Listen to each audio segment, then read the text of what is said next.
Pak Baik, Lintang Pak, headsetnya semuanya? keren banget nih Pak Lintang. Iya. Gimana Pak Pandi? Oh, ada Pak Pandi. Headsetnya Gimana nih Pak Pandi? keren banget nih, gamers banget nih kayaknya nih. Sering Waduh, zoom kelihatan. enggak juga Pak. Adanya ini Pak, headsetnya Pak. Masih keren sih Pak. Oke. Ini gimana Pak, kelasnya aman? Aman, aman. Seharusnya aman sih Pak ya. Heeh. Kemarin Atau saya mungkin ngeliat itu ditanyakan ke studennya. semalam, kapan ya? 2 hari yang lewat deh. Bukan Iya, semalam, 2 hari yang lewat paling nggak ada kelas ya. betul. Ngejelasin teknik error, ini kenapa sih error dan sebagainya gitu. Di semalam itu tuh, saya jadi paham Iya, lagi, aduh, nge-recall lagi nih pelajaran saya dulu. iya Pak.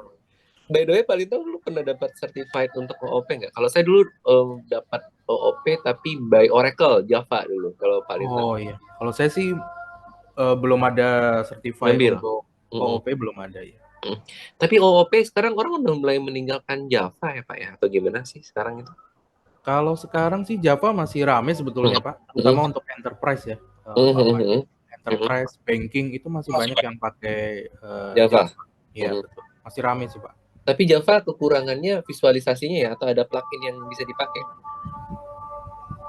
Mungkin lebih ke learning curve-nya ya bagi developer pemula atau developer modern sih Pak. Mm, mm. Karena kan dia memang benar-benar pure object oriented programming ya, Iya benar. ketika Heeh. kita bikin project-nya.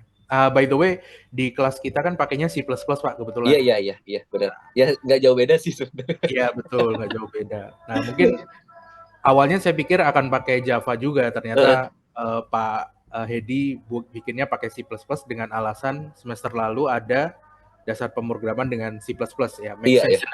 Heeh, benar sih. Jadi Tapi memang lebih adaptable juga sih Pak ya sebenarnya untuk C++ sendiri ya sebenarnya ya. betul, Heeh. betul, betul, betul. Itu oke. Palintang home Ya, domisili di mana? saya di Jakarta Utara Pak, Oh, oke. Jakarta Utara. Sebelumnya pernah di bootcamp sebelah ya? Saya dapat info nih Iya dari Pak Adam. betul, dari Padang betul. Kemarin juga dihubungi karena ada sesuatu ya. Gak apa-apa itu, Iya, ya aman gitu Pak. Masih masih oke lah. Tapi bukan kendalanya di Palintang, bukan sepenuhnya di Palintang sih iya, kendalanya.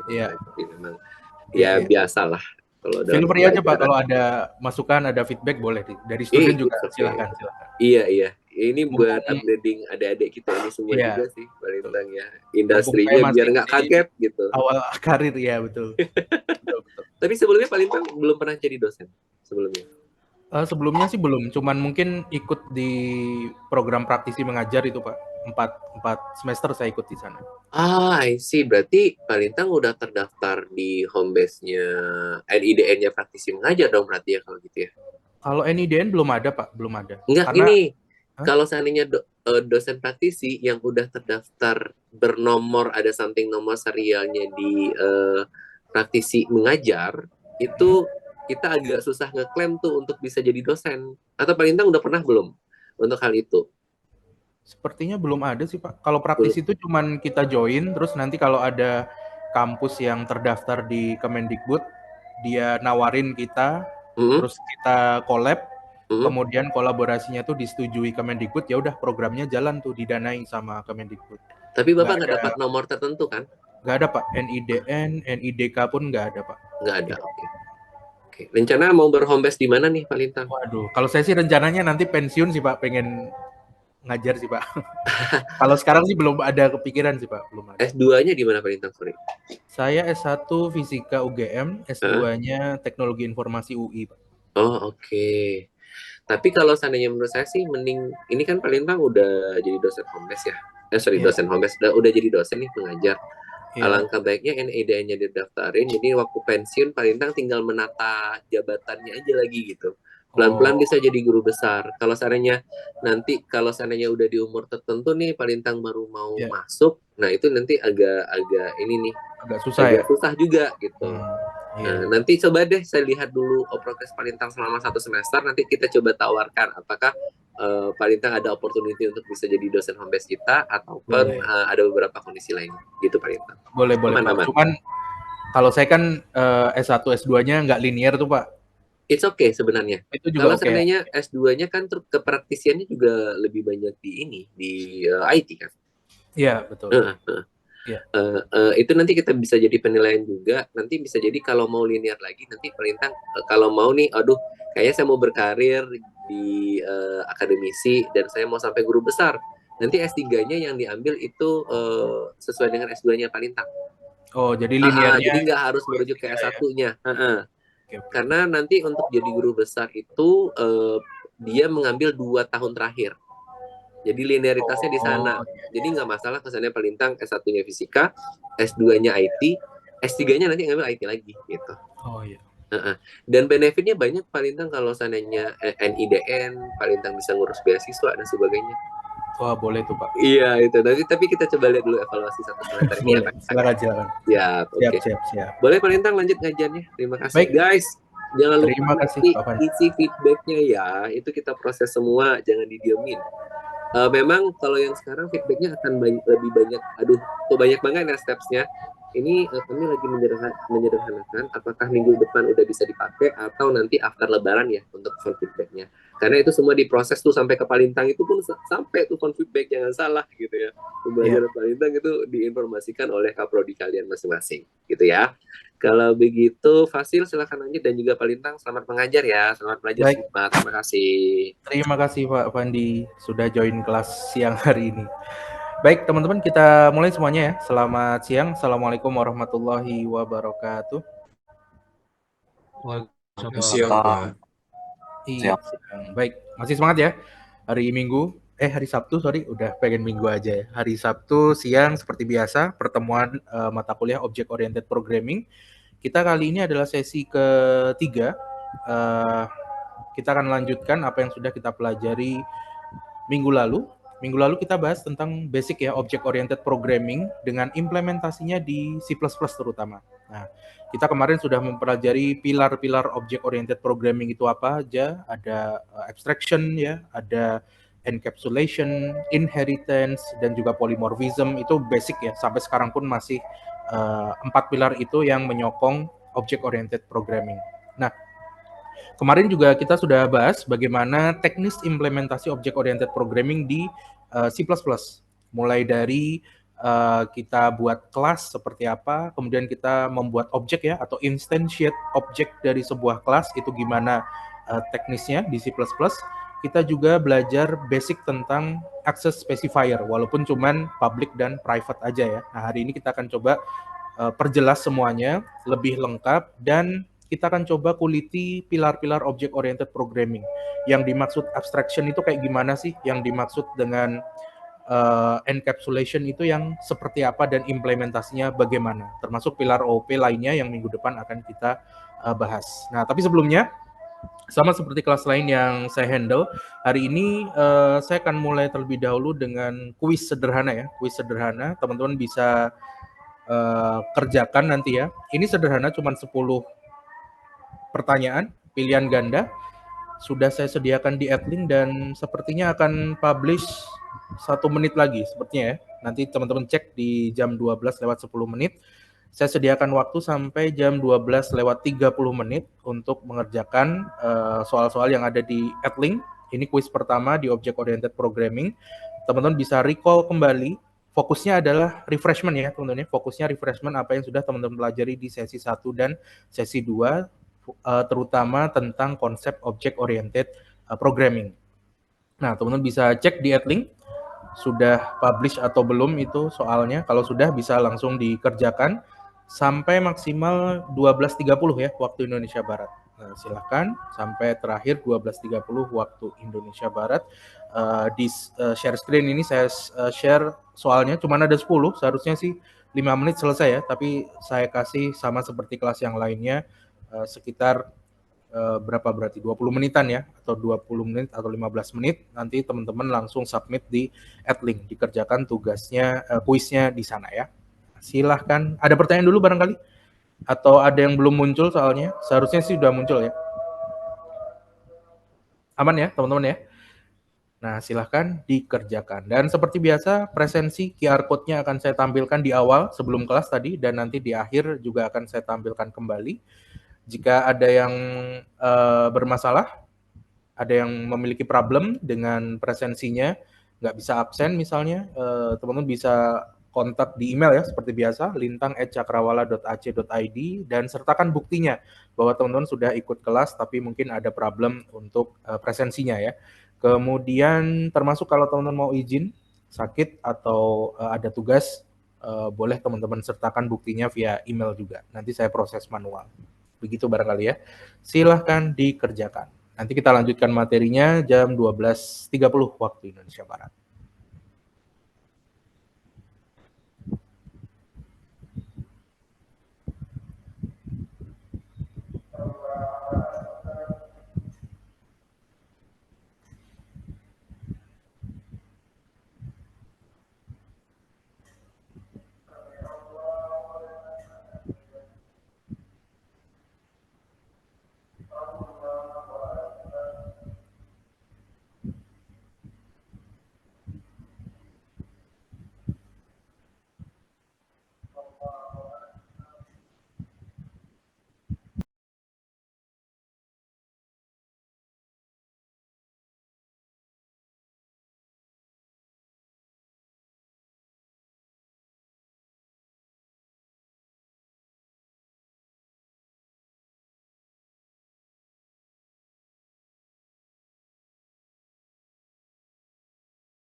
Ya, sudah teman-teman. Jam 12.30 sebentar lagi. Nah, soalnya mungkin akan ke close ya. Kuis di Adlink-nya akan nggak bisa diakses. Silahkan bagi yang belum selesai. Aman ya? Gampang ya teman-teman ya. Karena cuman sifatnya recall aja. Nah, fokusnya adalah untuk pemahaman teman-teman ya, recall kembali apa yang sudah kita pelajari di sesi 1 dan sesi 2, terutama konsepnya ya, karena kita akan mulai ke teknis ya, aplikasi dari object oriented programming lebih dalam lagi. Baik, sepertinya udah nggak bisa diakses ya? Aman? Perlu dibahas? Boleh Pak dibahas Pak. Boleh ya? Oke. Kita bahas kalau gitu ya. Ya, kita mulai. Dari pertanyaan pertama, ini adalah beberapa definisi yang benar tentang paradigma pemrograman, kecuali yang mana kira-kira? Conceptual framework untuk mengorganisir dan membuat kode yang lebih terstruktur rapi, jelas ya, ini juga merupakan paradigma pemrograman. Kemudian fundamental style computer programming, iya ini juga termasuk definisi paradigma pemrograman. Bagaimana seorang developer itu memiliki gaya ketika dia ngoding lah simpelnya ya, gaya ketika dia ngoding. Nah gaya ini tentu dipengaruhi oleh bagaimana cara pandang dia terhadap suatu masalah yang akan di-solve. Nah jadi yang E juga betul, bagaimana cara pikir ya atau cara pandang bagaimana tentang melakukan software yang terstruktur, membuat software yang terstruktur. Jadi E juga betul. Yang D juga betul ya. Jadi paradigma pemrograman itu adalah serangkaian alat dan juga aturan yang memandu dan juga menginfluence atau mempengaruhi bagaimana seorang developer itu membuat struktur kode dalam menyelesaikan suatu permasalahan. Nah, itu juga definisi paradigma pemrograman ya, udah pernah kita bahas di pertemuan pertama. Tentu jawabannya adalah yang C ya, karena di C ini paradigma pemrograman itu tidak mengatur hal-hal teknis ya. Paradigma pemrograman tidak mengatur hal-hal teknis. Nah, dia hanya mengatur bagaimana sudut pandang yang tersedia atau yang biasa dilakukan para developer dan populer di kalangan ilmuwan computer science ataupun di kalangan para praktisi. Nah, jadi si paradigma pemrograman ini sebenarnya tidak mengatur teknis. Nah, implementasinya yang kita pelajari di pertemuan sebelumnya dan ke depan, implementasinya itu tentu tergantung interpretasi dari developer. Nah, jadi yang kita pelajari teknisnya itu sebenarnya interpretasi. Oh, ada paradigma pemrograman functional programming. Nah, konsepnya apa aja tuh functional programming? Oh, function itu sebagai first citizen dari sebuah project gitu ya. Jadi segala sesuatu diselesaikan dengan membuat function. Nah, teknisnya gimana? Teknisnya ada beragam. Nah, beberapa yang sudah kita pelajari di sesi pertama. Kemudian ada object oriented programming. Nah, ini yang kita pelajari satu semester nih. Gimana cara implementasinya? Konsepnya udah ada. Konsepnya ya dia terdiri dari beberapa aturan ya tentang object oriented programming ini. Fokusnya adalah pada objek. Kemudian object oriented programming kan udah pernah kita bahas, ada dua tipe ya, ada yang berbasis kelas, ada yang berbasis prototype. Nah, itu sekedar konsep aja.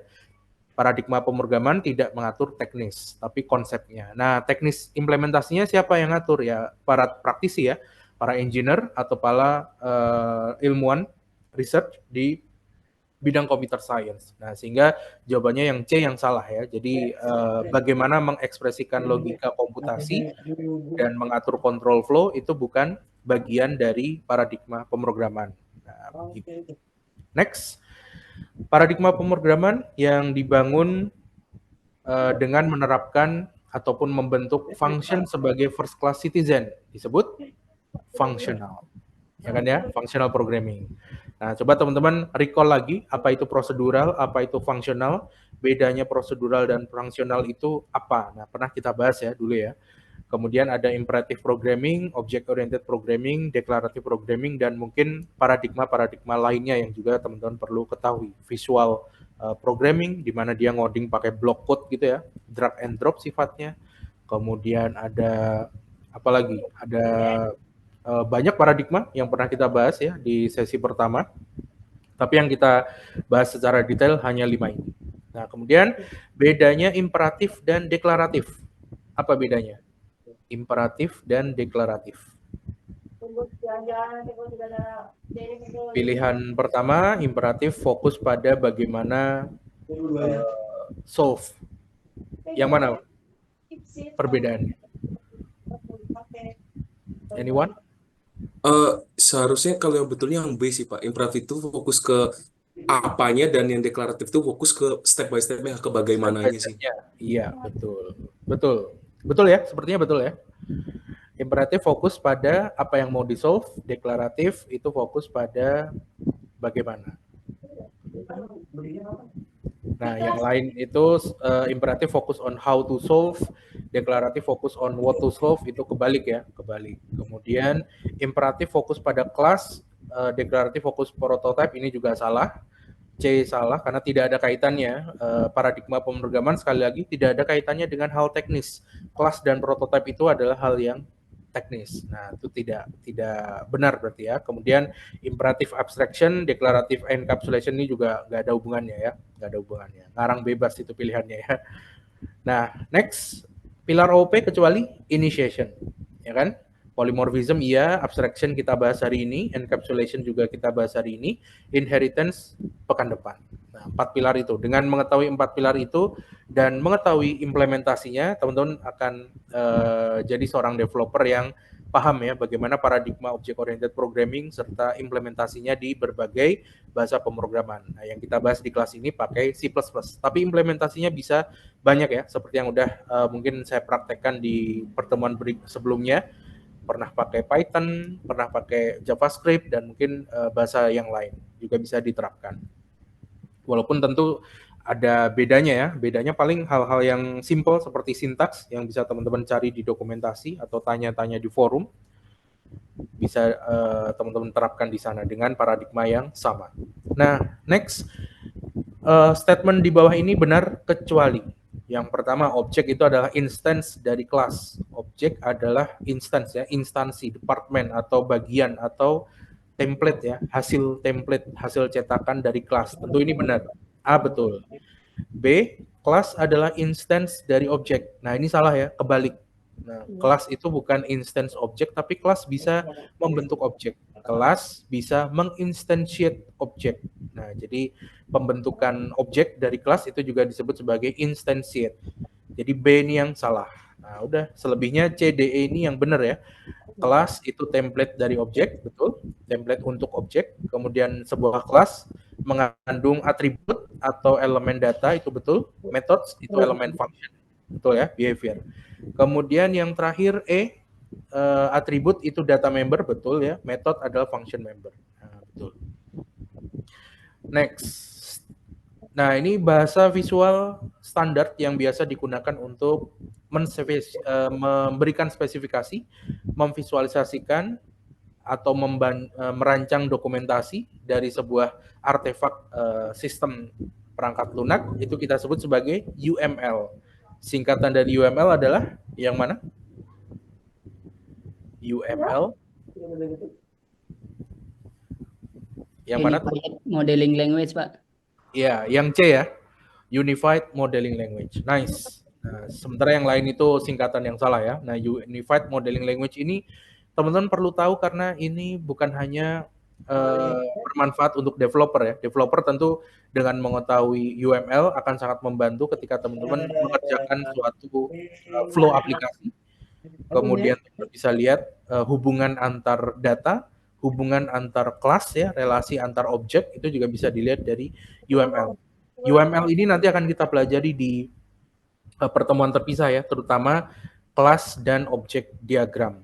Nah, karena diagram yang lainnya dari UML itu penting juga untuk orang IT, tapi tidak kurang relevan dengan mata kuliah kita Object Oriented Programming. Nah, UML ini ada banyak sekali diagram yang diatur di sana, mulai dari misalnya ada use case diagram, itu mengatur bagaimana flow dari aplikasi, siapa saja aktor yang berperan ya ketika aplikasi itu running ya, aktornya siapa aja, sistemnya apa aja, flow-nya seperti apa, termasuk di dalamnya ada activity diagram, bagaimana aktivitas dari flow aplikasi yang dirancang.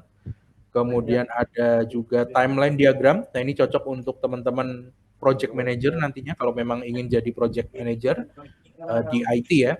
Itu ada timeline diagram, Gantt chart untuk melihat bagaimana plan dari pengerjaan sebuah aplikasi dan juga bagaimana realisasinya. Nah, itu digambarkan dalam timeline diagram.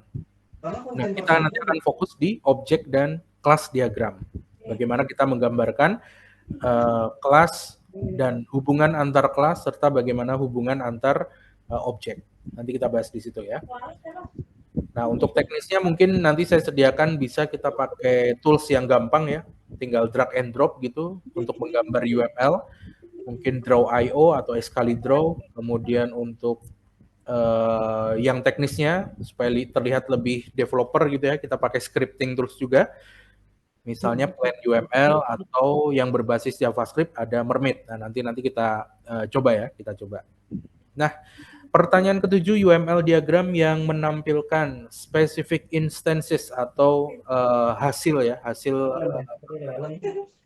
cetakan dari kelas, hasil instantiate dari sebuah kelas yang mana namanya adalah objek beserta hubungannya dengan koneksi atau dengan batas waktu. Nah, itu kita sebut sebagai objek diagram, ya kan?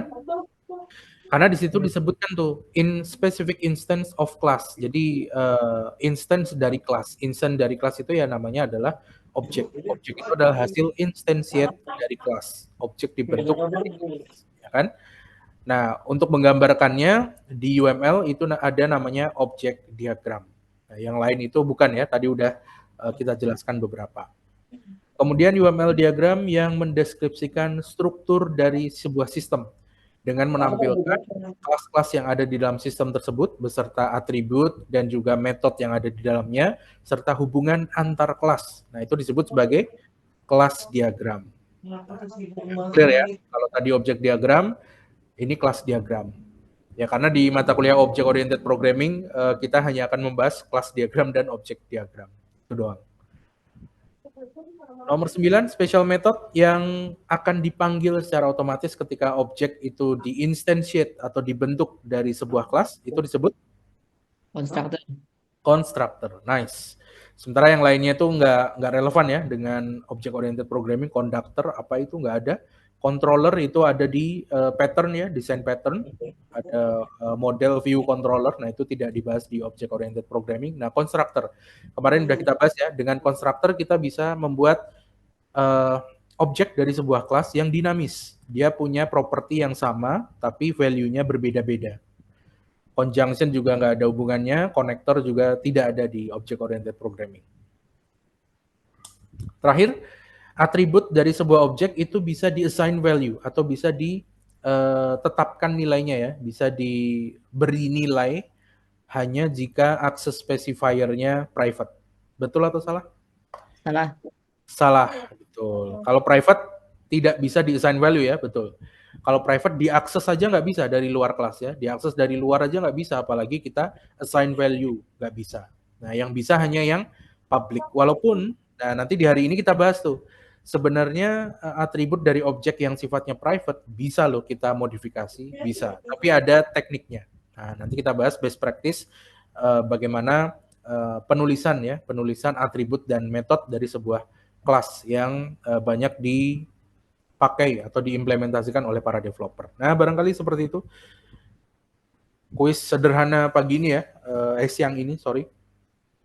Yang penting adalah teman-teman paham ya, recall kembali apa yang sudah dipelajari di sesi-sesi sebelumnya. Nah, jadi masalah nilai itu abaikan aja dulu ya, abaikan aja dulu nilai. Yang penting teman-teman paham konsepnya dan menguasai skillnya, skill teknisnya. Nah, itu tujuan dari perkuliahan yang tentu saja berbasis project atau berbasis industri.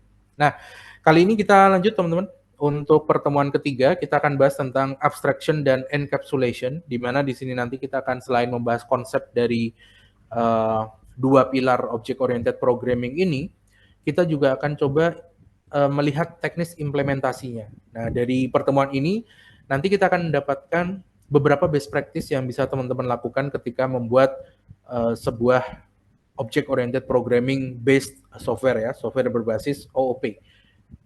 Tentu penerapannya bukan hanya di C++ saja ya, tidak hanya terbatas pada C++, tapi juga bahasa pemrograman lain yang enable dengan konsep object oriented programming.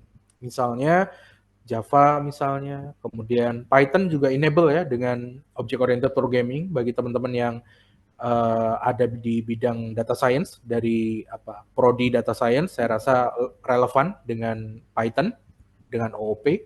Kemudian ada JavaScript juga enable ya, walaupun memang agak tricky kalau di JavaScript ya, karena memang tidak bergantung sepenuhnya pada penggunaan kelas, tapi pada penggunaan prototype. Nah ini udah kita bahas di sesi sebelumnya ya, dan bahasa-bahasa pemrograman yang lain yang mungkin nanti teman-teman akan temui di industri, di bidang teman-teman masing-masing. Nah mungkin C# juga ada di sana, atau bahasa pemrograman yang jadul ya, yang mungkin masih ada legacy dipakai sampai sekarang, barangkali ya, saya kurang tahu, seperti Fortran, Algol, Cobol itu juga enable dengan object oriented programming. Baik, kita akan bahas dua pilar object oriented programming. Ini bisa dibilang pilar yang dasar dari sebuah paradigma pemrograman objek berbasis objek.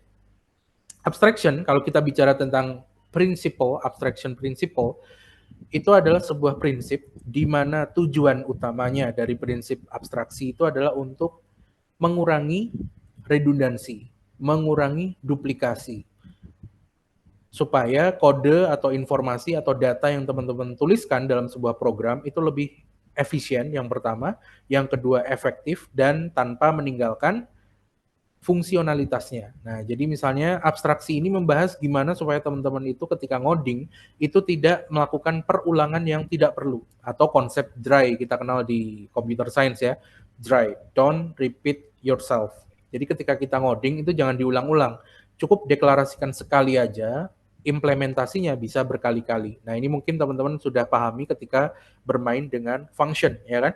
Function itu cukup kita deklarasikan sekali aja. Setelah itu nanti kita bisa reuse, kita bisa gunakan di file lain atau di script yang lain yang terhubung dengan script tersebut. Nah, prinsip abstraksi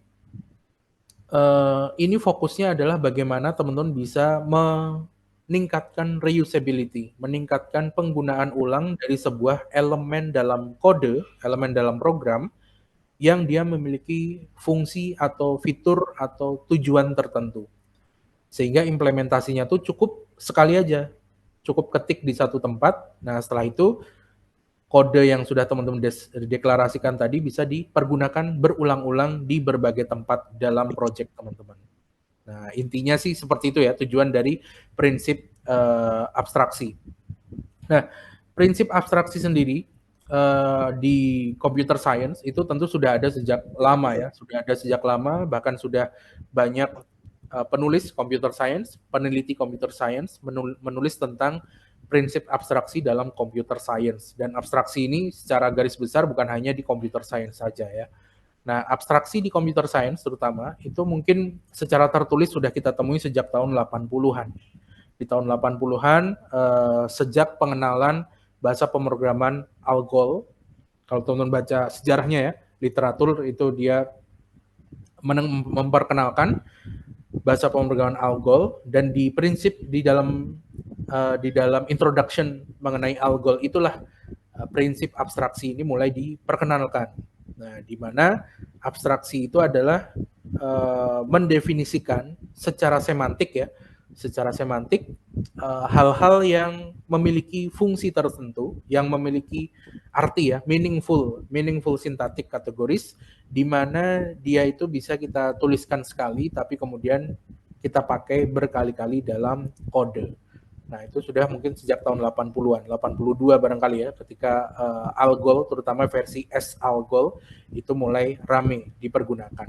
Nah, dalam proses abstraksi, secara prinsipal ya, secara prinsipal, abstraksi ini juga dipergunakan dalam struktural model. Struktural model itu adalah biasanya dilakukan oleh teman-teman matematik, teman-teman fisika, teman-teman yang membahas tentang modeling, barangkali data ya teman-teman, statistik. Nah, itu dia melakukan abstraksi untuk membuat sebuah model dari sebuah sistem kompleks. Nah, ini di sini saya tampilkan gambarnya di slide bagaimana ilustrasi proses abstraksi dari sistem yang kompleks menjadi sebuah model. Di mana modelnya itu tentu lebih sederhana dari sistem kompleks aslinya,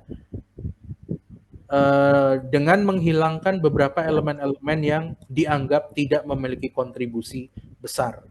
Nah, sehingga dari sistem kompleks itu bisa dibuat modelnya, yang dimana modelnya ini memang menghilangkan beberapa komponen di dalamnya tanpa menghilangkan inti ya, tanpa menghilangkan inti atau konsep utama yang ada pada sistem tersebut. Nah, ini saya ambil dari penelitiannya Michael Roth. Judulnya itu di bawah saya sajikan, Verifying the Abstraction Level of Structural Models. Dari ilustrasi ini, teman-teman bisa lihat ya, di original sistemnya itu kan kompleks, ada beberapa bangun, persegi, lingkaran, segitiga dengan berbagai ukuran. Kemudian ketika melakukan abstraksi, di sini dicontohkan ada dua cara. Yang pertama, yang atas ya, itu berdasarkan level abstraction, mana elemen-elemen yang tidak berpengaruh atau yang kontribusinya dianggap rendah, itu bisa kita eliminasi, kita hilangkan, atau kita ubah beberapa elemen yang saling terhubung, itu bisa kita ubah menjadi referensi baru. Misalnya di sini itu ada dua lingkaran, yang satu ukurannya sedang, yang satu ukurannya kecil, kita abstraksikan menjadi satu lingkaran yang ukurannya sedikit lebih besar. Nah, itu mewakili dua lingkaran kecil dan sedang ya, dibuat seperti itu. Nah, ini juga bisa menjadi salah satu solusi selain eliminasi, karena dengan eliminasi kita benar-benar total menghilangkan sebuah elemen. Tapi dengan mengubahnya menjadi referensi baru, dia tetap menganggap bahwa kontribusi dari elemen-elemen yang kecil itu tetap berpengaruh dalam sebuah sistem. Nah, walaupun memang ketika kita melakukan eliminasi, bisa jadi akan muncul ketidakpastian. Kenapa ketidakpastian muncul? Ya karena elemen yang kecil itu kita hilangkan. Bisa jadi elemen yang kecil itu punya kontribusi yang besar, ya kan?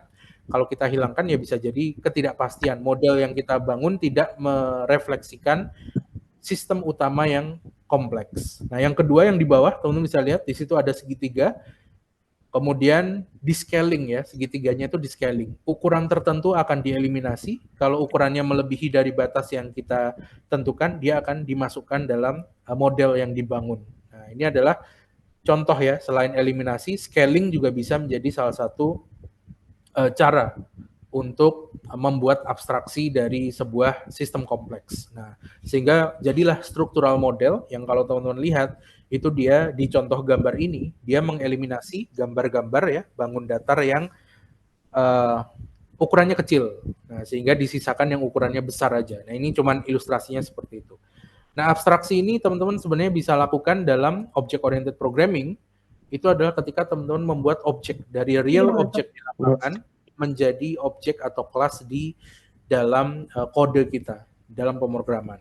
Nah, secara umum, abstraksi di object-oriented programming itu juga mirip dengan prinsip abstraksi secara general di slide pertama tadi ya, yaitu untuk melakukan eliminasi pada komponen-komponen atau elemen-elemen yang tidak relevan dengan objek atau kelas yang kita bahas, dan juga lebih menggaungkan atau memperbesar atau lebih fokus ya pada komponen-komponen yang essential. Nah, contohnya seperti apa? Contoh mengeliminasi hal yang tidak relevan dan fokusnya pada hal-hal yang esensial. Contohnya adalah teman-teman punya objek, misalnya ya, kita punya objek yang kompleks. Misal ada pesawat terbang di dunia nyata ya. Di dunia nyata kita tahu ada pesawat terbang. Ukurannya sangat besar, kompleks sistemnya, ada mechanical-nya, ada elektronya ya, ada elektroniknya di situ, ada juga berbagai komponen-komponen yang menyusun sebuah objek pesawat terbang. Nah, pesawat terbang ini ketika teman-teman terapkan dalam kode, tentu ada banyak yang harus teman-teman jelaskan, ya kan? Karena dalam object-oriented programming ada dua hal yang penting. Yang pertama kelas dan objek. Kemudian dari kelas dan objek ada dua hal yang penting juga, yaitu spesifikasi atau atribut, ya, elemen data, dan yang kedua adalah behavior atau methods, yaitu function element. Elemen data itu ya berarti atribut dari pesawat. Misalnya ukurannya, panjangnya berapa, lebarnya berapa, bahan pembentuknya itu apa, kemudian dia punya kecepatan itu berapa nantinya, jumlah kursi di dalam pesawat itu ada berapa. Nah, itu adalah contoh atribut berupa data ya. Kemudian ada juga metode berupa function, behavior. Pesawat itu bisa ngapain aja. Oh, ternyata dia bisa terbang, bisa take off, bisa landing, dia bisa jalan di bandara, dia bisa belok kanan, bisa belok kiri, bisa miring misalnya ke kanan, bisa miring ke kiri, dia bisa melakukan penerbangan dengan otomatik misalnya ya, dengan ikutin track yang sudah disediakan oleh sistem. Nah, itu adalah behaviornya. Nah, tentu ketika teman-teman membuat abstraksi dari sebuah pesawat terbang, itu ada banyak hal yang perlu dideskripsikan. Atributnya ada banyak, metodenya juga ada banyak banget. Nah, lantas gimana caranya kita bisa mendeskripsikan sebuah pesawat terbang sistem yang kompleks itu dalam kelas dan objek di object oriented programming? Tentu teman-teman harus eliminasi hal-hal yang tidak penting. Misal, pesawat terbang itu kan ada kursi penumpang ya. Nah, kursi penumpang itu apakah hal yang esensial dari sebuah pesawat terbang? Apakah pesawat terbang itu tidak bisa terbang ketika tidak ada kursi? Apakah pesawat terbang itu tidak bisa jalan kalau tidak ada kursi? Nah, kita bisa menilai teman-teman, kira-kira sebuah elemen itu esensial nggak bagi sebuah objek? Apakah kursi penumpang itu penting? Bagi pesawat komersil tentu kursi penumpang penting ya, tapi secara general pesawat terbang tanpa kursi apakah bisa terbang? Apakah fungsinya jalan? Apakah behavior yang sudah kita deklarasikan itu tetap running? Nah, itu teman-teman bisa lakukan assessment seperti itu ya, untuk menilai apakah suatu atribut itu bisa kita eliminasi. Nah, kalau sudah teman-teman bisa lakukan itu, maka teman-teman sebenarnya sudah bisa mengimplementasikan pilar abstraksi pada object oriented programming. Dan biasanya abstraksi itu secara umum ada dua. Selain kita abstraksikan atributnya seperti yang barusan ya, kita abstraksikan pesawat terbang, kemudian fokus pada kursinya ini bisa dieliminasi apa enggak. Nah, itu disebut sebagai data abstraction. Kita melakukan abstraksi dengan mengeliminasi data, properti atribut, kita sembunyikan atau kita tidak tampilkan atau kita tidak sertakan dalam pembuatan kelas dan objek. Yang kedua, yang dieliminasi bisa juga behavior-nya atau metodenya ya. Metodenya bisa kita abstraksikan juga. Kita bisa hapus sebuah abstraksi atau sebuah metode ya. Kita bisa hapus sebuah metode dari sebuah kelas atau objek. Nah, ini adalah beberapa teknik dari abstraksi di object oriented programming yang secara tidak sadar sih harusnya teman-teman lakukan ini ya. Secara naluriah gitu ya. Teman-teman bisa lakukan ini ketika bikin kelas dan objek. Nah, proses abstraction contohnya apa? Misalnya behavior pesawat itu bisa apa aja sih? Dia bisa terbang, take off, bisa landing misalnya. Kemudian bisa belok kiri, belok kanan, bisa ngerem misalnya. Nah, itu teman-teman bisa assessment nih. Kira-kira properti metode apa saja yang tidak perlu kita deskripsikan dalam kode, sehingga dalam kode itu kita bisa membuat objek yang lebih efektif, efisien, tanpa mengurangi esensi dari sebuah objek yang teman-teman abstraksikan. Nah, kurang lebih begitu. Mungkin ini akan terasa ketika teman-teman membuat project berbasis game ya, karena di game kan semuanya dipandang sebagai objek ya. Misalnya teman-teman bikin simulator pesawat terbang, nah itu kan teman-teman berpikirnya adalah segala sesuatu di dalam simulasi itu, di dalam simulator itu adalah objek, ya kan? Nah, kurang lebih begitu. Nah, dalam C++, bagaimana mengimplementasikan abstraksi? Secara umum, abstraksi itu bisa teman-teman dapatkan secara tidak langsung ketika teman-teman bikin kelas dan objek, itu pasti teman-teman melakukan abstraksi. Teman-teman pasti memikirkan kelas ini, misalnya kelas pesawat terbang, itu kira-kira dia punya atribut apa aja ya? Oh, dia punya dia punya sayap, dia punya kokpit, dia punya tangki bensin, dia punya bagasi, dan seterusnya. Nah, itu kan teman-teman melakukan abstraksi ya, apa yang esensial dari sebuah pesawat terbang. Yang kedua, abstraksi juga bisa teman-teman dapat dari ketika melakukan access specifier, memberikan access specifier pada setiap atribut dan metode yang ada dalam kelas. Nah, access specifier ini apa? access specifier ini kalau di C++ ada 3. Yang pertama public, private, dan protected. Kita udah pernah praktekkan sebelumnya ya, terutama public dan private. Nah, dengan memberikan access specifier, itu artinya kita menyembunyikan detail dari kelas yang kita buat ke luar kelas. Jadi ada beberapa properti atau atribut metode yang sifatnya tidak public, tentu tidak bisa diakses dari luar kelas. Nah, menyembunyikan detail-detail seperti ini juga merupakan salah satu tujuan dari abstraksi. Nah, sehingga teman-teman bisa dapat abstraksi, implementasikan abstraksi di C++ dengan cara memberikan access specifier pada atribut atau metode yang ada di dalam sebuah kelas.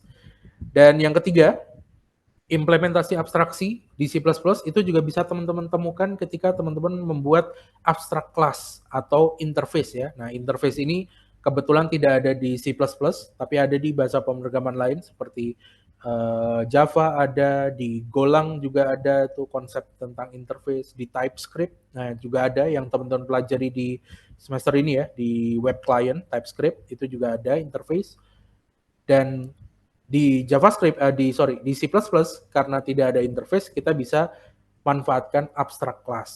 Nah, nanti kita bahas ya, abstract class itu apa. Intinya abstract class ini adalah kelas yang tidak bisa langsung kita instantiate object. Kita tidak bisa buat objek dari kelas abstrak. Nah, itu nggak bisa. Cirinya apa? Ciri dari abstract class adalah dia memiliki pure virtual function. Nah, dia memiliki pure virtual function, yaitu function yang didefinisikan dengan sintaks virtual dan dia tidak memiliki implementasi.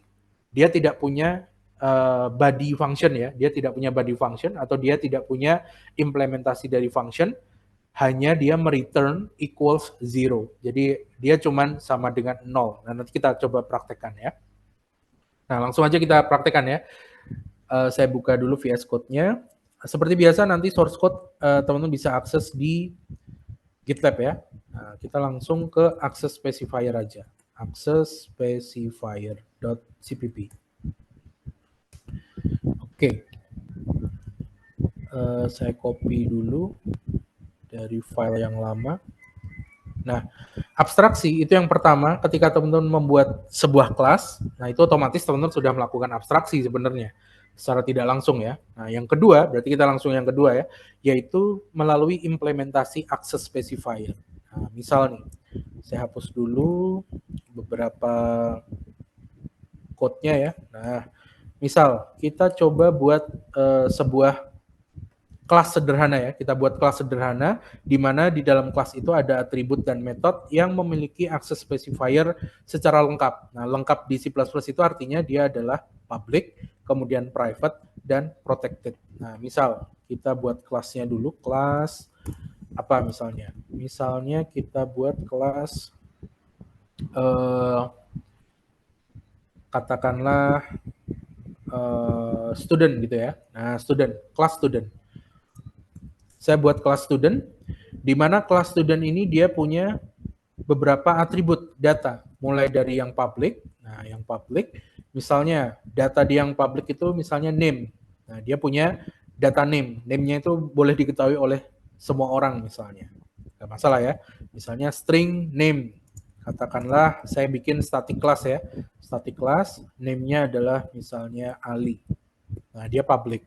Kemudian kalau dia punya properti public, artinya atribut name ini bisa diakses oleh siapapun ya. Nah, siapapun di luar kelas. Misal nih, saya buat sebuah objek ya, saya instantiate student namanya Ali misalnya. Kemudian kita print ali.name. Nah, begini. Kemudian kita coba running. Save dulu. Seperti biasa saya akan running dengan msys ya, msys. Coba kita masuk ke OOP3 ya. P3, kemudian saya pakai compilernya G++. Satu akses, masuk dulu ke sesi ya. Sesi berapa nih? 3. Saya pakai compiler G++. Outputnya saya kasih nama X, kemudian kita eksekusi X. maka name dari Ali akan keluar nih Ali. Kenapa? Karena dia sifatnya public. Dan kalau dia sifatnya public, kita bisa ubah namanya di luar kelas, ya kan? Misal nih, saya panggil begini. Nah, ini pertanyaan kuis nomor 10 tadi ya. Kemudian kita declare bahwa ali.name, ali.name itu sama dengan, saya ubah namanya di sini. Namanya misalnya Bambang. Coba kita save. Kita running, dan teman-teman akan lihat ya, ketika kita print pertama ya, si out yang pertama, ali.name itu adalah Ali, sesuai dengan kelas yang saya deskripsikan. Kelasnya kebetulan kelas static. Ya, masih ingat ya, kelas static adalah kelas yang kita langsung declare value dari atribut-atributnya. Kelas static akan membuat objek-objek yang kembar identik. Ya kan ya, masih ingat ya? Jadi kalau saya punya kelas static, maka objek-objek yang dibuat dengan kelas tersebut akan kembar identik. Nah, kalau teman-teman membuat access specifier suatu atribut itu public, teman-teman bisa lihat seperti ini. Kita bisa assign value ya. Kita bisa assign value baru. Yang tadinya Ali, kemudian saya ubah, saya interrupt dengan value baru yaitu Bambang, maka kita print ali.name namanya berubah jadi Bambang. Nah, kurang lebih begitu ya. Nah, ini access specifier yang pertama, public. Selain public, ada juga private. Nah, kalau private, teman-teman bisa deklarasikan private. Misalnya yang private dari student itu adalah apa yang private? Misalnya kartu mahasiswa misalnya, KTM gitu ya. Nah, KTM-nya saya kasih dummy aja, 1, 2, 3, 4, 5. Misal KTM ini private ya, karena KTM-nya itu terhubung ke bank misalnya, atau KTM-nya itu bisa terhubung ke e-money. Nah, itu tentu private, jangan sampai hilang, jangan sampai orang lain tahu, atau bisa menduplikasi chip yang ada di kartu mahasiswa teman-teman misalnya. Nah, maka saya kasih private. Nah, kalau private, kita tidak bisa akses dari luar, ya kan? Pernah kita bahas ya. Tidak bisa kita akses, misalnya ali.ktm. Nah, maka akan muncul ini merah-merah di bawahnya kalau di VS Code ya.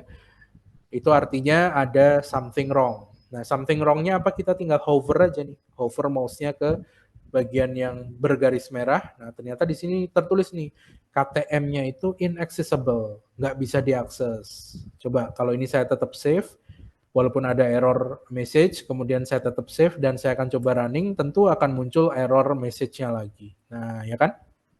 Tuh, teman-teman bisa baca nih. File 1 access specifier.cpp baris 17 kolom 17 ada error. Nah, 17 itu berarti yang ini ya. Nih 17 kolom 17 itu merujuk pada kata KTM ini. Nah, error. Kenapa error? Karena dijelaskan nih di baris 9 kolom 16 Anda mendeklarasikan KTM sebagai private.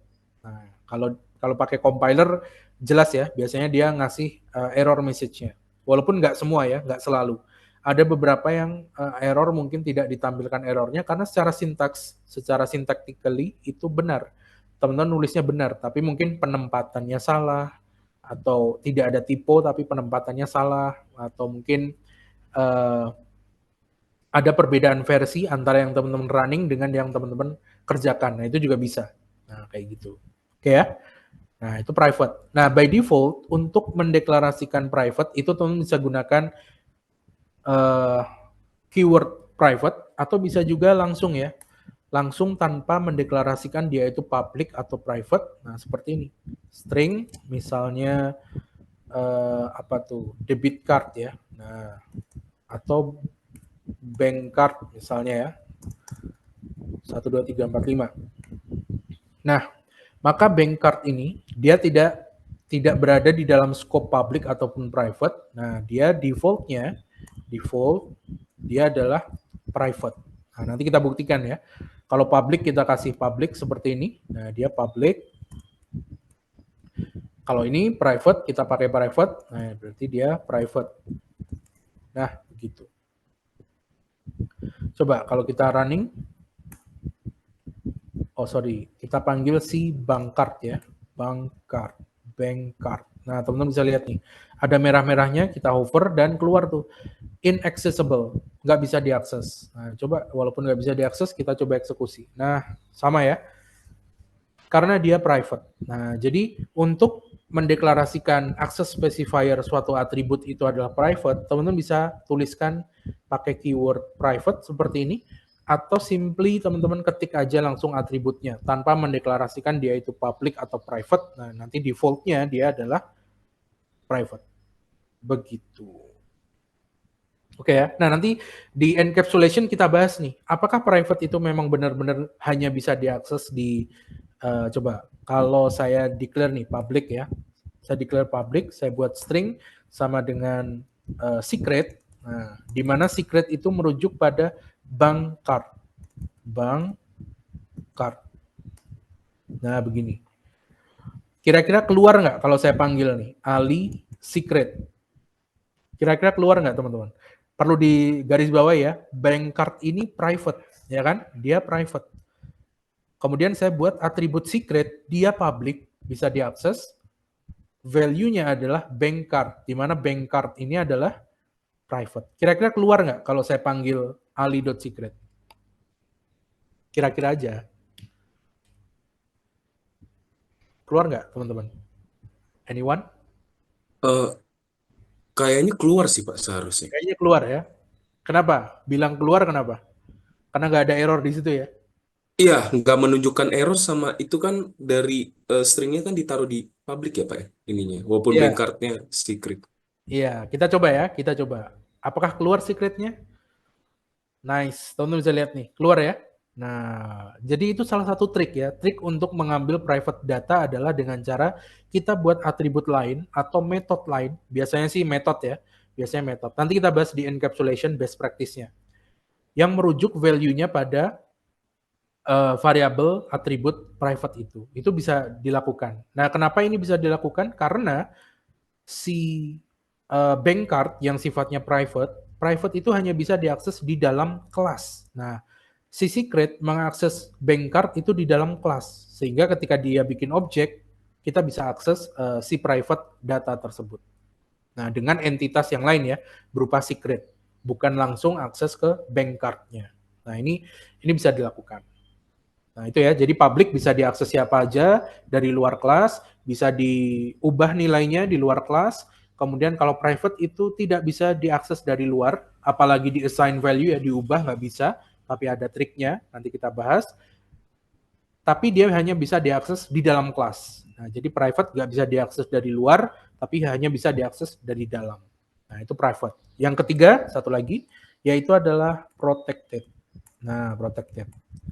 Misalnya string X gitu ya. Nah, saya ambil dummy data aja. Nah, seperti ini. Ini protected. Kalau protected, nah, mungkin saya kasih definisinya udah ada di slide ya, sepertinya ya. Coba, ada nggak? Nah, ini ya, definisinya ada di situ ya. Jadi kalau public itu bisa diakses dari mana aja, termasuk bisa kita modifikasi value-nya. Kalau private hanya bisa diakses di dalam kelas. Nah, kemudian kalau protected itu dia private, berarti hanya bisa diakses di dalam kelas. Kalau mau akses di luar ada tekniknya, seperti yang tadi ya, saya bikin secret, nanti kita bahas lagi. Plus, dia itu bisa diwariskan, bisa diturunkan pada kelas yang mewarisi atribut-atributnya, yang inherit dengan dia. Nah, nanti pembahasan mengenai protected akan kita ulangi lagi ketika membahas pilar lainnya, yaitu warisan ya, inheritance. Nah, jadi protected itu private, tapi bisa di-inherit. Inherit. Nah, jadi bisa diturunkan ke kelas yang merujuk pada kelas ini. Begitu. Nah, di sini kita fokus pada pengenalan ini dulu ya, public, private, dan protected. Nah, khusus untuk protected, nanti akan kita bahas efeknya, kayak apa sih yang dimaksud protected itu bedanya dengan private. Nah, itu ketika kita membahas tentang inheritance di pertemuan berikutnya. Begitu.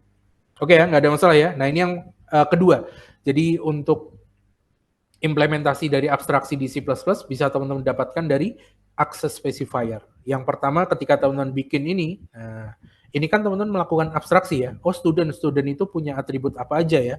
Dia punya bank card, punya name, punya secret, punya kartu tanda mahasiswa misalnya. Ya walaupun ini kan cuma contoh ya, cuma contoh kurang menggambarkan sih. Kurang menggambarkan seorang student itu punya atribut dan metode apa saja. Nah, ini nanti bisa teman-teman sempurnakan. Misalnya seorang student itu ya dia punya nomor induk mahasiswa, punya kartu mahasiswa, dia punya nama, punya alamat barangkali, punya apalagi yang penting dari esensial dari seorang student, punya IPK barangkali ya, GPA, IPK-nya berapa, kemudian dia semester berapa, dia angkatan berapa. Nah, itu kan beberapa atribut yang penting ya, termasuk behavior dari student ini bisa apa aja nih. Misalnya student ini dalam sistem learning management system ya, dari sebuah learning management system. Oh, student itu bisa login, bisa sign up, bisa membuka kelas yang dia terdaftar di dalamnya, bisa mendaftar kelas dalam suatu semester, bisa mengakses bisa mengakses materi-materi, kuis, tugas di dalam sebuah kelas yang dia terdaftar di dalamnya. Nah, dan seterusnya. Nah, itu ya. Yang pertama, yang kedua access specifier, yang ketiga, yang ketiga adalah abstraksi ini bisa teman-teman dapatkan dari abstract class. Yang kedua, kode kedua ya, abstract class.cpp. Nah, apa itu abstract class? Abstract class adalah kelas yang kita tidak bisa membuat contoh sampel atau instantiate object dari kelas tersebut. Contoh nih, misal ya, saya buat sebuah kelas. Kelasnya saya kasih nama abstrak misalnya, abstrak class. Nah, abstrak class. Abstrak class adalah kelas yang tidak bisa kita instantiate objek darinya ya. Kenapa? Karena dia mengandung pure virtual function. Nah, itu salah satu alasannya ya. Nah, kemudian dia punya atribut, katakanlah public. Kemudian kita declare nih, ada pure virtual function. Pure virtual function itu apa? Function yang dibuat dengan menambahkan sintaks virtual di depannya. Kemudian dia tidak punya implementasi, tidak punya body function ya. Functionnya tuh nggak jelas dia ngapain. Kemudian dia equals 0 kalau di C++. Nah, contohnya begini. Virtual, kemudian saya bikin function. Misalnya void, saya kasih nama pure virtual function. Nah, begini. Kemudian dia tidak punya implementasi. Langsung sama dengan 0 gitu aja. Sama dengan 0. Nah, seperti ini. Ini yang kita sebut sebagai pure virtual function. Nah, ini adalah pure virtual function. Pure virtual function. Ditandai dengan sintaks virtual dan dia tidak punya implementasi. Langsung sama dengan 0. Kalau function biasa kan biasanya begini ya. Nama functionnya misalnya func, kemudian ada implementasinya. Nah, implementasi itu yang ada di dalam sini, implementasi atau body ya, body function. Isinya step by step apa yang mau diselesaikan dari function ini. Algoritma apa yang ada di dalamnya. Nah, itu biasanya kan kita nulis function seperti ini. Atau kalau dalam kelas kita tidak perlu deklarasikan function ini ngapain, ya kan? Cukup namanya, tapi kemudian kita deklarasikan di luar kelas function itu ngapain, ya kan? Nah, udah pernah kita bahas ya minggu lalu ya. Nah, begitu. Nah, ini adalah pure virtual function. Dan ini adalah abstract class. Nah, abstract class itu adalah kelas yang di dalamnya ada pure virtual function dan kita tidak bisa menginstantiate objek dari kelas abstrak semacam ini. Nah, kita coba ya, kalau nggak percaya kita coba aja. Langsung saya buat abstract class, kita buat objek dari abstract class. Katakanlah X gitu. Nah, teman-teman bisa lihat tuh. Langsung muncul error di sini ya. Nah, errornya apa? Nih, objek yang dibentuk dari abstract class itu tidak diperbolehkan. Nah, jadi kita nggak boleh bikin, atau nggak bisa lebih tepatnya, nggak bisa bikin objek dari sebuah abstract class. Nah, sebuah kelas disebut abstract class jika dia mengandung pure virtual function. Nah, di sini disebutkan juga nih. Kenapa ya? Karena di dalam abstract class itu dia punya function namanya pure virtual function, di mana function itu kebetulan adalah pure virtual function. Ciri-ciri pure virtual function diawali dengan sintaks keyword virtual dan tidak memiliki implementasi, langsung aja equals 0 seperti ini. Bisa dimengerti teman-teman? Aman ya? Nah, implementasi abstract class ini buat apa? Nanti kita bahas juga di pertemuan berikutnya ya tentang inheritance. Nah, nanti ini abstrak class kalau nggak bisa dibuat objek terus buat apa? Ngapain kita bikin abstrak class ya kalau nggak bisa dibikin objek? Nah, ini nanti akan teman-teman pelajari di inheritance ya, implementasi dari abstrak class. Nah, itu nanti ketika di inheritance, teman-teman bisa bayangkan abstrak class itu sebagai base class dari subclass. Nah, inheritance itu gampangnya seperti ini, teman-teman. Ini sekedar gambaran ya. Saya punya kelas ayah, kemudian saya punya kelas anak. Kelas anak. Di kelas ayah, saya punya atribut misalnya X, Y, dan Z. Nah, maka karena anak itu adalah turunan dari ayah ya. Anak itu kan anaknya ayah dan ibu ya. Maka kelas anak ini juga akan mewarisi. Dia mewarisi X, Y, dan Z dari si ayah. Plus mungkin dia punya atribut sendiri. Katakanlah A, B, dan C misalnya. Nah, jadi kelas ayah itu punya X, Y, Z, kelas anak itu nanti dia mewarisi properti-properti yang tentu saja bisa diwariskan ya, karena ada properti kelas yang nggak bisa diwariskan. Apa contohnya? Contohnya yang memiliki access specifier private. Private itu nggak bisa diturunkan. Tapi kalau protected, dia sifatnya private tapi bisa diturunkan. Nah, nanti kita bahas minggu depan ya. Ini sekedar gambaran umum aja. Nah, implementasi dari abstract class itu kita bisa bayangkan dia adalah base class dari subclass. Nah, contohnya nih, di kelas ayah dia punya metode namanya misalnya tes. Nah, begini. Tapi tes ini adalah pure virtual function. Di kelas ayah, tes ini nggak ngapa-ngapain. Dia cuman kayak gini doang. Pure virtual function, nggak ada implementasinya. Nah, nanti di tempatnya si anak, dia punya metode sendiri, ya kan? Punya metode sendiri dengan nama yang sama, tes, dan punya implementasi. Nah, kurang lebih seperti ini. Jadi metodenya si anak, si tes di anak, itu nanti akan meng-override ya, kalau di bahasanya Java itu dia akan meng-override, menimpa metode tes dari si ayah. Nah, ini nanti akan tergambarkan juga ketika teman-teman belajar konsep yang lain yaitu polymorphism. Nah, tenang ya, ini di sini kita hanya mengenalkan ini aja. Kenalan bahwa ada yang namanya abstract class dan ada yang namanya pure virtual function loh pada pilar abstraction. Oke, sampai sini ada yang mau ditanyakan? Silakan. Oke ya, aman ya. Ada pertanyaan? Boleh, silakan. Aman ya. Nah, kalau aman, saya lanjutkan. Ya. Nah, kita lanjut. Sekarang ke abstraction. Encapsulation ya. Pilar kedua yang kita bahas hari ini dari Object Oriented Programming. Nah, encapsulation ini fokusnya adalah pada bagaimana teman-teman melakukan bundling ya, meng-wrap, membungkus. Apa yang dibungkus yaitu elemen data dan elemen function dalam sebuah unit. Nah, unit yang dimaksud adalah kelas. Artinya kita membungkus atribut dan metode dalam sebuah kelas. Yang mana ini otomatis akan teman-teman lakukan ketika membuat kelas, ya kan? Otomatis. Secara tidak langsung sebenarnya teman-teman sudah menerapkan implementasi dari encapsulation. Nah, selain itu, encapsulation ini juga mengatur bagaimana teman-teman bisa menyembunyikan detail dari sebuah atribut ataupun metode. Nah, menyembunyikannya gimana caranya? Caranya dengan mengimplementasikan access specifier, sama seperti abstraction tadi ya. Bagaimana kita menentukan access specifier dari sebuah atribut atau metode. Apakah dia public, private, atau protected. Nah, kurang lebih sih intinya seperti itu ya.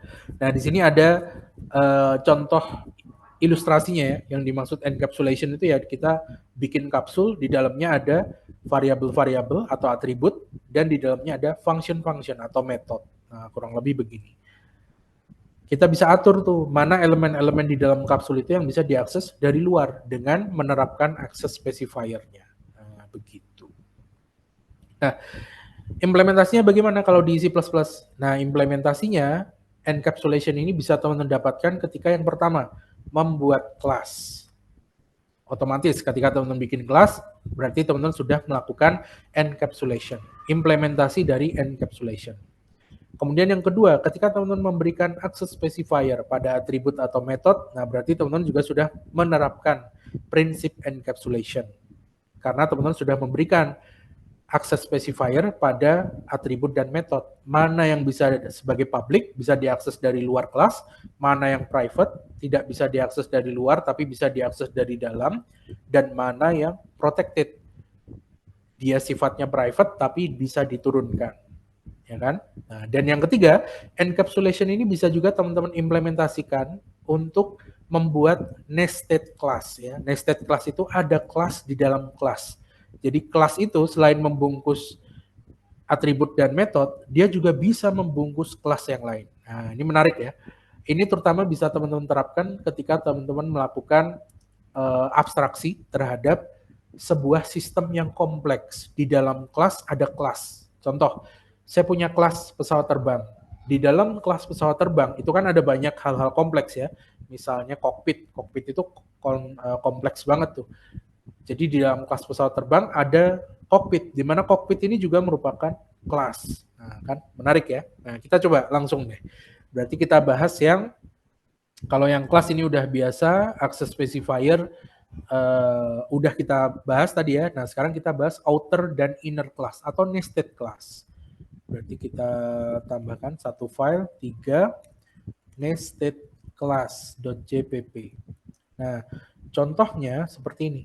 Saya copy dulu, paste, saya hapus. Nah, begini. Kemudian saya buat kelas, misalnya kelas yang kompleks ya. Katakanlah apa? Pesawat terbang, boleh deh, pesawat terbang ya. Aeroplane. Nah, begini.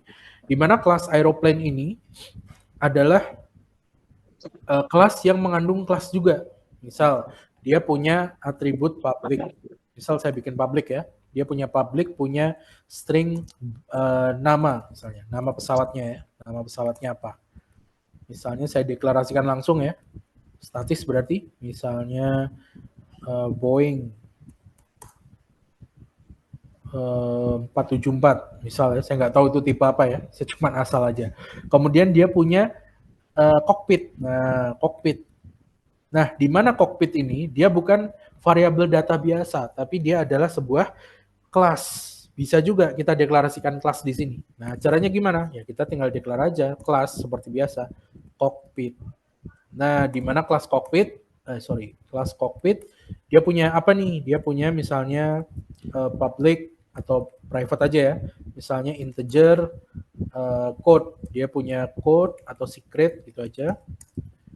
Katakanlah 1, 2, 3, 4, 5. Nah, misal gitu. Nah, jadi. Ini kurang titik koma. Nah, maka ketika saya membuat sebuah kelas, ini mungkin saya kasih public aja deh, biar kelihatan nantinya. Nah, biar kelihatan. Nah, maka ketika saya bikin objek dari kelas aeroplane, otomatis di dalamnya juga akan ada objek cockpit yang bisa kita akses value di dalamnya, atribut di dalamnya. Contoh, misalnya. Nah, ini ya, ini yang disebut sebagai inner class. Inner class, sementara aeroplane itu adalah outer class-nya. Outer class-nya. Nah, ini adalah konsep nested ya. Nested itu ada sesuatu di dalam sesuatu. Nah, kalau kita buat objek dari aeroplane, misal nih, aeroplane, kemudian saya kasih nama misalnya, atau namanya jangan Boeing 474, Indonesia Airlines yang baru hits ya, Indonesian Airlines. Nah, saya bikin Indonesia Airlines. Nah, saya bikin objek namanya Indonesian Airlines. Indonesia Airlines. Terus kita bisa akses nih, coba, karena semuanya public ya. Saya akses si Indonesia Airlines, dia punya properti nama, name. Oke. Kemudian saya akses lagi. Di dalamnya, dalam Indonesia Airlines, dia punya cockpit. Nah, ini kan ya, dia punya cockpit. Coba, bisa nggak kita eksekusi langsung? Cockpit. secret. Oh sorry, kita harus declare dulu ya. Ini kan kita buat kelas di sini. Nah tapi kita juga harus declare objeknya. Objeknya berarti di sini kita punya cockpit. Nah begini kurang lebih ya. Bisa nggak? Oke bisa harusnya ya.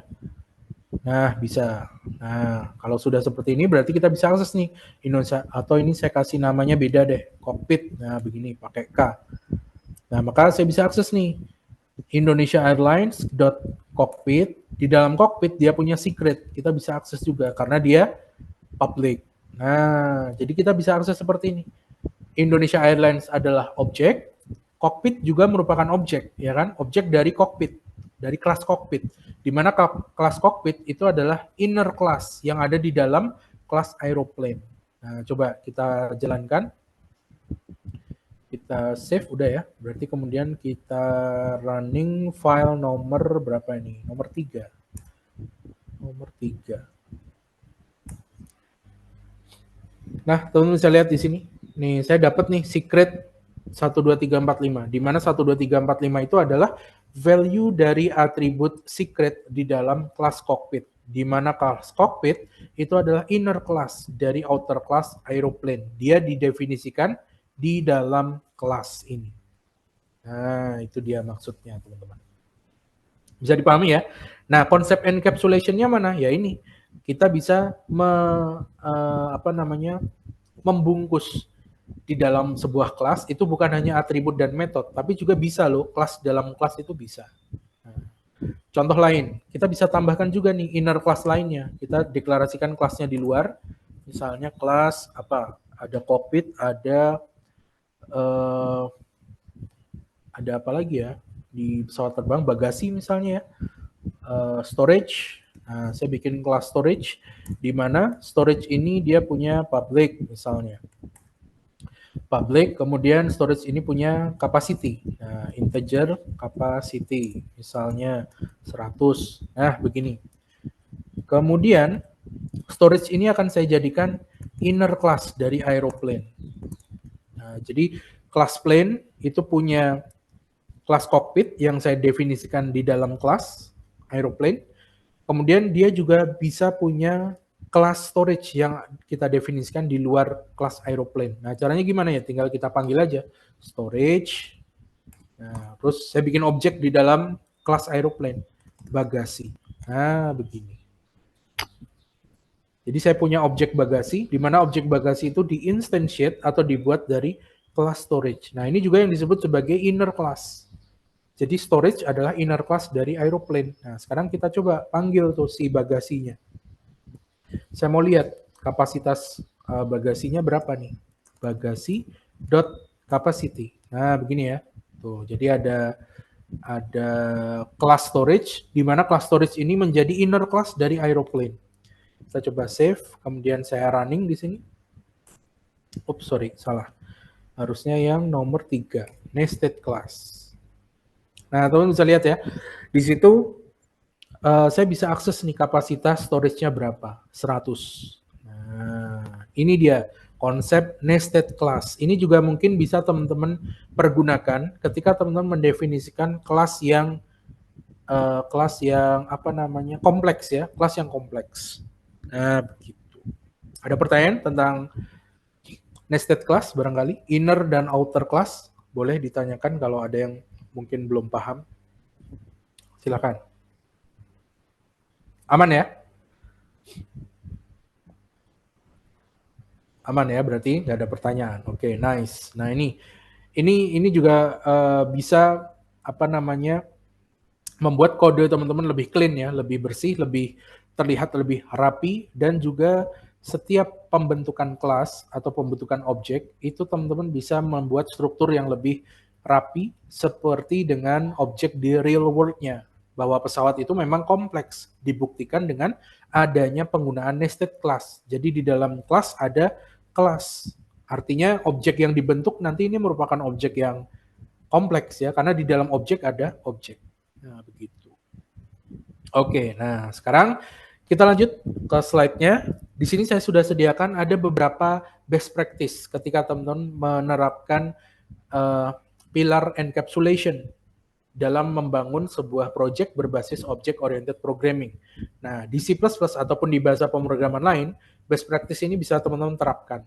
Apa aja tuh? Yang pertama, ketika teman-teman punya atribut atau data member ya, spesifikasi, ada baiknya teman-teman set setiap atribut itu sebagai private. Ya walaupun nggak semua ya, mungkin ada yang teman-teman set juga sebagai public. Nah, jadi best practice-nya memang kalau teman-teman temui, setiap atribut itu selalu private. Kenapa? Untuk menghindari adanya perubahan value di luar kelas. Nah, kalau tiba-tiba dirubah kan bahaya ya. Ternyata datanya itu sensitif atau datanya itu sifatnya konstanta. Nah, ini kan akan membuat kodenya tidak jadi clean ya. Nah, sehingga better attribute itu teman-teman set sebagai private, kemudian method teman-teman set sebagai public. Nah, ini juga nanti bisa teman-teman pakai untuk mengakses value yang sifatnya private. Nah, jadi kita bikin aja method public, kemudian kita akses value yang private yang memang bisa diakses oleh umum ya, oleh luar kelas. Nah, itu bisa diakses dengan public ini nanti. Nanti kita coba contohnya ya. Kemudian yang ketiga, teman-teman juga bisa memberikan access specifier protected pada data yang mungkin teman-teman pikir ya, mungkin teman-teman desain memang diperlukan oleh kelas yang menginherit kelas tersebut, yang mewarisi atribut-atribut kelas tersebut. Nah, ini bisa teman-teman masukkan protected. Yang keempat, teman-teman bisa buat getter method atau aksesor, dan setter method atau mutators untuk mendapatkan value dari atribut yang private tadi. Nah, nanti kita coba praktekin semuanya ya. Yang terakhir, teman-teman bisa juga mendeklarasikan method getter. Method getter itu metode yang bisa kita pakai untuk mengambil value private. Supaya tidak dimodifikasi, teman-teman tambahkan keyword const sebagai state dari objeknya. Nanti kita praktekin. Dan yang terakhir ini ada rekomendasi ya. Rekomendasi kalau bisa di C++ itu ada namanya friend class. Friend class itu adalah kelas yang dianggap teman oleh suatu kelas. Di mana kelas yang dianggap teman itu nanti bisa mengakses semua properti data yang ada, atribut ataupun metode. Nah, jadi kalau bisa batasi penggunaan friend class. Kenapa? Karena friend class ini nanti akan menghancurkan pilar encapsulation karena dia bisa mengakses semua atribut dan properti ya, metode dari sebuah kelas yang menganggapnya teman. Jadi misal saya punya kelas student. Kelas student ini menganggap kelas lecturer itu adalah teman. Artinya kelas lecturer ini nanti bisa mengakses semua atribut dan metode dari kelas student. Dan ini akan bisa dibilang menghancurkan konsep encapsulation. Buat apa kita sudah encapsulation, tapi kemudian kita tetapkan suatu kelas itu menjadi friend kalau di C++. Nah, nanti kita bahas ya. Nah, tapi bukan berarti tidak boleh kita buat friend class atau friend function ya. Boleh, tapi hanya saja tolong dihemat ya. Sparingly, bikin yang tidak di mana-mana. Bukan semua bisa jadi friend. Nah, kita coba best practice-nya sekarang ya. Nah, best practice-nya gimana nih? Kita coba copy paste file nomor 4 best practice. Nah, best practice-nya kita mulai. Misal saya bikin sebuah kelas sederhana aja. Sebuah kelas student misalnya ya. Kelas student. Nah, best practice yang pertama adalah ketika dia punya atribut, deklarasikan sebagai private. Nah, semua atribut private ya. Misal dia punya nama, bahkan termasuk hal-hal yang sebenarnya tidak sebenarnya bisa dipublikin juga better teman-teman jadikan private. Nah, nama Ali, kemudian dia punya name-nya 12345. Nah, ini best practice menurut praktisi dan juga praktisi di bidang object oriented programming ya. Semua atribut kita jadikan private atau nggak perlu kita declare private ya kan. Nah, by default seperti ini aja dia sudah private. Saya kasih keterangan di sini atribut private. Nah, atribut kita set sebagai private, sementara metode kita set sebagai public. Misal kita punya string misalnya get name. Nah, get name untuk mendapatkan namanya, terus dia return name. Nah, nanti kita dapat name private, walaupun dia private, kita bisa dapatkan namanya dengan menggunakan method get name. Nah, ini yang disebut sebagai method kita set sebaget public. Kemudian ini juga kita sebut ya, karena dia mengambil data berupa data private, maka inilah yang disebut sebagai getter method. Getter method. Nah, tadi di slide ya. Nih, buatlah getter method atau aksesor dan setter method atau mutators untuk mengambil data private ataupun untuk mengubah, memodifikasi value dari data private. Nah, ini yang disebut sebagai getter method. Nah, untuk getter method, set state-nya sebagai const. Nah, di mana nih? Getter itu untuk ngambil data private ya, intinya ya. Nah, const, kita set const untuk supaya tidak bisa dimodifikasi. Di sini, const. Nah, begitu. Oke, bisa dimengerti teman-teman? Kita set sebagai const, getternya ya, getternya. Nah, selain getter, kita juga bisa setter. Nah, jadi bisa juga nih set name untuk mengubah. Nah, kalau teman-teman pengen mau ngubah data data private, buatlah setter. Nah, setter juga di-set sebagai public. Misalnya saya ubah name yang tadinya Ali jadi Bambang misalnya. Nah, begini. Nah, ini adalah setter method ya, atau mutators. Nah, begitu. Oke. Bisa dimengerti teman-teman? Nah, ini adalah beberapa contoh best practice-nya ya. Atribut kita jadiin private, metode kita jadikan public, kemudian metodenya itu tolong dibuat setter dan getternya. Getter untuk ngambil data private, setter untuk memodifikasi jika diperlukan ya, jika diperlukan. Nah, begini. Sehingga sekarang kalau saya bikin sebuah objek student, saya kasih nama misalnya Ali ya, studentnya Ali, kemudian kita cout, misalnya saya mau ngambil nama. Kalau saya langsung panggil ali.nama, ali.name, nah ini pasti error, ya kan? Pasti error. Kenapa error? Ya karena name adalah private, dia inaccessible. Nah, gimana cara dapat nama? Kebetulan sudah saya bikin getternya. Berarti kita panggil aja metode getter itu si get name. Nah, kalau kayak gini bisa nanti. Nah, kemudian saya panggil coba misalnya kita set name ya. Set name, kemudian saya panggil lagi name-nya. Nah, apakah namanya berubah jadi Bambang atau tetap Ali, ya kan? Set name ini kan ini ya, function ini untuk mengubah si name private yang tadinya Ali jadi Bambang. Nah, kita coba. Kita save, kemudian saya eksekusi G++, file nomor 4. Oke. X, kemudian kita eksekusi X. Ups, ada yang salah. Student set name. Ali.setName. Tunggu, ada yang salah? String student set name. Oh, sorry. Dia return-nya, dia tidak mereturn apa-apa ya. Harusnya saya kasih void. Save. Kita running. Nah, teman-teman bisa lihat di sini. Namanya yang pertama adalah Ali, get name-nya ya. Dia bisa mengambil data private-nya. Kemudian saya panggil set name, setter metodenya. Dan terakhir saya get name lagi, keluarlah si Bambang. Nah, begitu.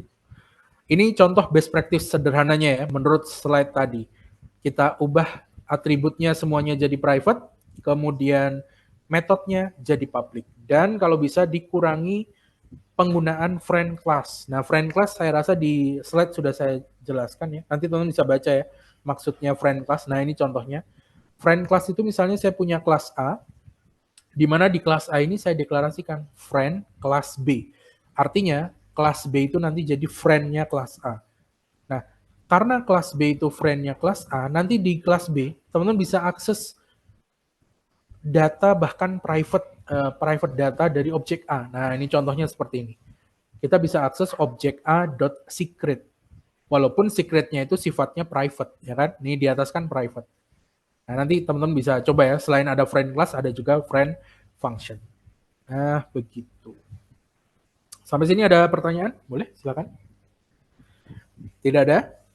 Aman ya. Kalau tidak ada berarti sekarang saya akan masuk ke tugas. Nah, di AdLink sepertinya sudah ada link untuk submit tugas ya. Submit tugas sudah ada di situ. Nah, apa yang disubmit? Yang saya minta disubmit adalah link ke GitHub atau GitLab atau Bitbucket teman-teman. Apa aja tugasnya? Tugasnya ada 5 soal ini. Nah, 5 soal ini tuh sederhana, cuman disuruh bikin kelas aja. Suruh bikin kelas sesuai dengan soal yang ada ya. Misalnya tuh soal nomor 1, buatlah kelas kalkulator, di mana kelas kalkulator itu bisa menampilkan atau bisa melakukan. Kalau bisa melakukan berarti punya behavior, ya kan? Dia punya behavior, bisa melakukan beberapa operasi matematika dasar, aritmatika dasar dari 2 angka. Penjumlahan, pengurangan, perkalian, dan pembagian, dan seterusnya. Nah, tolong dikerjakan setiap nomornya itu dengan pendekatan object-oriented programming dan dengan pendekatan selain object-oriented programming, bebas. Jadi total teman-teman bikin 10 script ya, 10 file C++ .cpp, masukkan ke dalam sebuah repository GitLab atau GitHub atau Bitbucket, pastikan accessibility-nya public ya, bisa saya akses. Nah, linknya kemudian teman-teman submit di AdLink, di tugas. Nah, kemudian maksimalnya sih 1 minggu ya, sampai tanggal berapa berarti? 28 ya, 28 jam 23.59. 28 tanggal 28 jam 23.59 waktu Indonesia Barat. Oke ya, total ada 10 script C++. Kerjakan setiap soal dengan pendekatan object-oriented programming dan kerjakan dengan pendekatan selain object-oriented programming. Misalnya functional boleh, atau prosedural silahkan, atau kemudian apa yang lain, imperatif juga silahkan, nggak masalah. Begitu barangkali. Ada pertanyaan sampai sini? Bisa dimengerti teman-teman ya?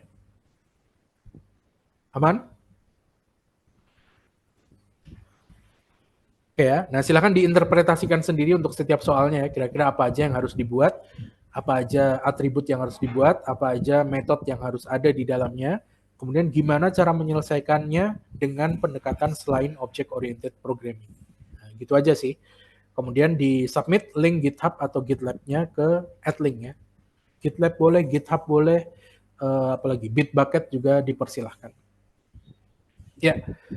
Kalau ada pertanyaan, silakan boleh disampaikan. Ini presensinya saya share lagi karena sudah mendekati akhir kelas ya. Termasuk nanti jangan lupa teman-teman isi feedback dari fasilitator ya, fasilitator. Nah, silakan kalau ada pertanyaan. Oke, ada pertanyaan. Rekaman kelasnya, oke. Seperti biasa nanti mungkin di ini ya, di GitLab linknya saya coba taruh di situ. Oke. Begitu ya Mas Hasta ya. Ya, aman? Tidak ada pertanyaan? Oh ya, minggu depan kebetulan tanggal 29 itu kan tanggal merah teman-teman ya. Tanggal merah dan juga hari nyepi dan mendekati lebaran juga, mungkin sudah libur juga kalender akademiknya, maka jadwalnya nanti minggu depan berarti libur. Tapi teman-teman tinggal tunggu dari akademik ya, nanti kira-kira akan diganti kapan untuk pertemuan keempat minggu depan. Entah setelah lebaran atau di jadwal lain, nah nanti ditunggu aja, saya juga belum dapat informasinya. Jadi minggu depan libur teman-teman ya, ketemu lagi berarti setelah lebaran. Nah, kalau begitu saya ucapkan sekalian juga selamat menunaikan ibadah puasa, selamat Hari Raya Idul Fitri bagi yang menunaikan, Hari Raya Nyepi bagi yang menunaikan 29 Maret besok. Kemudian sampai jumpa lagi di pertemuan selanjutnya setelah Idul Fitri. Mohon maaf lahir dan batin. Kalau tidak ada pertanyaan, saya tutup begitu. Selamat siang semuanya. Assalamualaikum warahmatullahi wabarakatuh. Siang Pak, terima kasih Pak. Siang Pak.